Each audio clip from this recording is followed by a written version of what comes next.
बहुत समय पहले की बात है। एक बड़ा और समृद्ध राज्य था, अश्वगढ़। इस राज्य के राजा थे सम्राट विक्रमादित्य। वे बहुत दयालु और न्यायप्रिय थे। उनकी एक ही संतान थी, राजकुमारी मीरा। मीरा बचपन से ही बहुत समझदार और साहसी थी। वह गरीबों की मदद करती, सैनिकों से युद्ध कला सीखती और अपने पिता की तरह प्रजा की भलाई के बारे में सोचती थी। पूरा राज्य उसे बहुत प्यार करता था। लेकिन कहते हैं ना, जहां शक्ति होती है वहां दुश्मनी भी होती है। एक दिन महल के ज्योतिषी ने राजा से कहा, महाराज, आने वाले समय में आपके बहुत करीब का कोई व्यक्ति आपको धोखा देगा।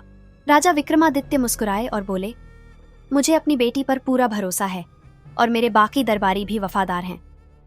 लेकिन यह बात महल के एक व्यक्ति ने सुन ली थी, सेनापति कालनेत्र। कालनेत्र हमेशा से राजा का सिंहासन चाहता था।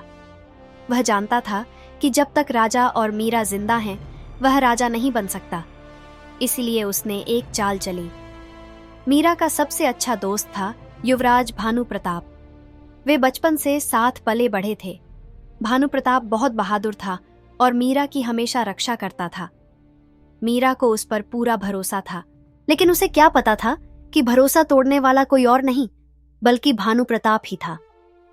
एक रात भानु प्रताप ने मीरा को महल के बगीचे में बुलाया। मीरा, तुम्हारे पिता को बहुत बड़ा खतरा है, उसने कहा। मीरा घबरा गई। किससे?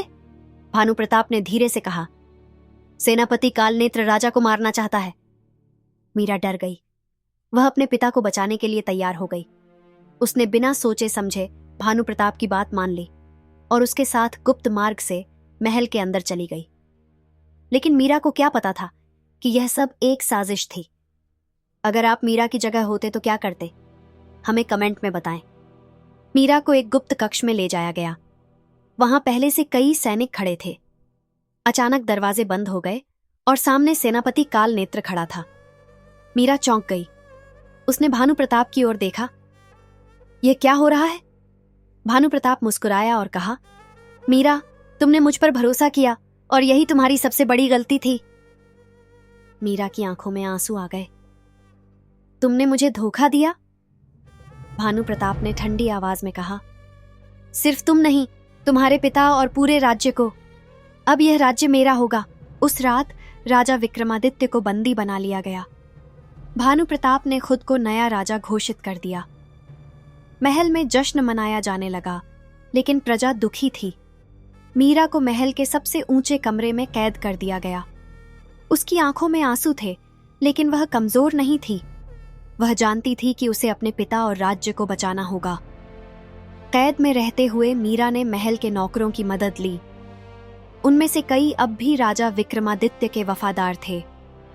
उन्होंने चुपके से राज्य के सैनिकों और प्रजा को संदेश भेजा, सही समय आने पर युद्ध के लिए तैयार रहो।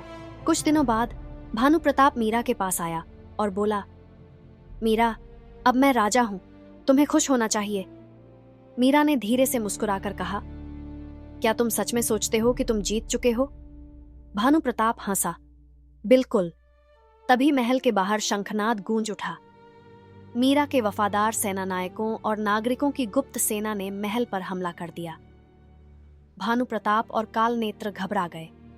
उन्होंने अपनी सेना को लड़ने का आदेश दिया, लेकिन प्रजा और सैनिक पहले से तैयार थे। कुछ ही घंटों में भानु प्रताप और कालनेत्र की सत्ता खत्म हो गई। मीरा ने भानु प्रताप की आंखों में देखा और कहा, तुमने सोचा था कि तुम जीत गए, लेकिन धोखा देने वाला कभी जीत नहीं सकता। उस दिन अश्वगढ़ फिर से उठ खड़ा हुआ।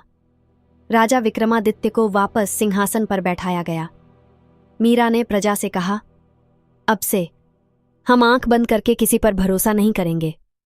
विश्वास सबसे बड़ी शक्ति है, लेकिन इसका सही इस्तेमाल करना आना चाहिए। सीख, धोखा देने वाला कभी खुश नहीं रहता, लेकिन सच्चाई हमेशा जीतती है। अगर आपको यह कहानी पसंद आई तो वीडियो को लाइक करें, कमेंट करें और चैनल को सब्सक्राइब करना ना भूलें।